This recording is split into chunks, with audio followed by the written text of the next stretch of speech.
tanong po, paano po nakakatulong ang social media sa student activism? Para mas mapalawak yung alam natin, tapos magkaroon din tayo ng boses sa mga nangyayari sa paligid natin. Okay po. Sangayon po ba kayo sa student activism o hindi po? Yes, sangayon. Ano yung moment na napagtanto mo na kailangan mo magsalita at kumilos bilang isang estudyante? Ay yung moment na napagtanto ko at bilang magsalita bilang estudyante is yung kinakangkungan na tayo ng gobyerno na hindi pa natin alam. And mas mostly natututo tayo na magsalita nowadays, this era, na magsalita tayo para tayo lumaban at hindi tayo basta-basta makuhanan o makangkungan nila ng funds natin at sariling taxes. Sangayon po ba kayo sa student activism?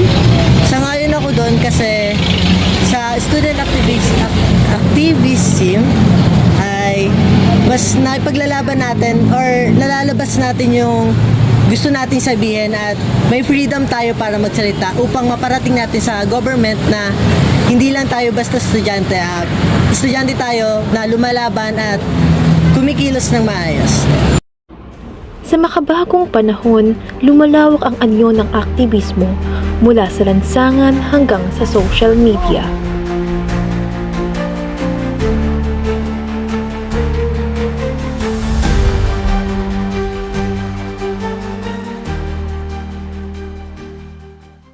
Ano ang masasabi mo sa mga taong may negatibong pananaw sa student activism? Para sa akin, hindi lang nila maunawaan yung mga estudyanteng nagpaprotesta kasi hindi sila apektado sa nangyayari sa kanila. Yun lang. Sangayon po ba kayo sa student activism? Sangayon ako kasi may pinaglalaban lang naman sila eh. Tsaka wala naman sa batas na bawal yung pagpaprotesta. Ano ang mensahe mo sa mga estudyante na sumasali sa student activism? Mensahe ko sa mga estudyante sumasali sa mga rally, mag-aral na lang silang mabuti, at saka huwag na silang sumali sa mga rally kasi parang wala namang dahilan para sumali sa lalo na yung mga nag-aaral sa mga state university, lalo na per-tuition na sila. Sangayon po ba kayo sa student activism? Hindi ako sangayon. Matagal nang bahagi ng kasaysayan ang student activism. Maraming pagbabago ang nagsimula sa kabataang hindi natakot magsalita.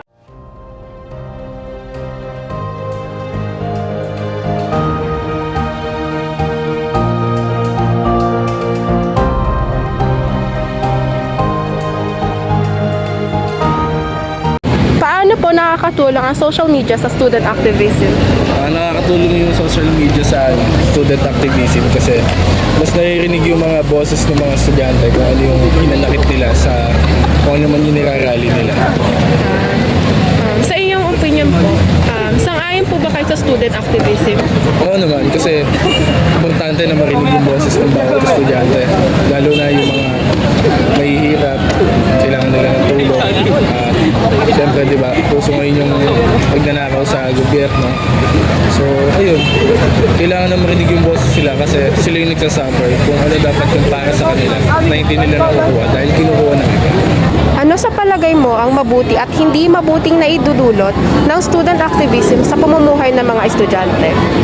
So, lagi tayong may two sides of every coin, no? So, yung mabuting idudulot ng student activism, nabibigyan natin ng kalayaan ang mga estudyante na sabihin yung kanilang mga saloobin. Tapos, usually yung kasi meron sila mga pinaglalaban. So, okay yun. Para habang estudyante pa lang, nakikialam na sila sa lipunan. But on the other side, kung halimbawa ang estudyante ay laging activism ang inaasikaso na hindi na sila nagkakaroon ng oras sa pag-aaral, parang sayang din naman yun. Kasi kumbaga, binibigyan sila ng opportunity na makapag-aral. So, kung laging activism ang kanilang inaasikaso, sayang naman yung yung in-enroll nila kung hindi rin nila bibigyan ng oras yun. Sa iyong palagay po, sang-ayon po ba kayo sa student activism? I guess, in moderation, okay din lang naman kasi nga yung mga kabataan ang magiging leader ng lipunan natin. So maganda na habang maaga mulat na yung mga kabataan sa mga nangyayari sa lipunan. Pero maganda din na gagamitin nila wisely ang kanilang information. Yung hindi habang bata sila, ganyan, activists, pagkarating ng sila yung nasa pwesto, nakalimutan na nila yung mga pinaglalaban nila dati. Isa-isang nagbigay ng opinyon ang bawat miyembro kung sang-ayon ba sila sa student activism. Sumasang-ayon po. Sumasang-ayon po. Sumasang-ayon po.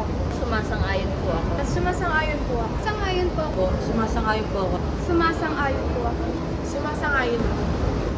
Siyempre, as a student po, gusto ko na mabigyang pansin po yung mga hinaing naming mga estudyante kasi hindi po sa lahat ng pagkakataon nabibigyan po ito ng pansin. Dahil po dito po nagkakaroon ng lakas ng loob at mga gusto pong sabihin ng mga estudyante po sa napapanahon dito. Kasi po, yung student activism is isa pong paraan para po magkaroon ng mga boses yung mga estudyante. Tsaka sa paraan po na yon, nasasabi din po kasi nila yung mga opinion nila. At tsaka din po,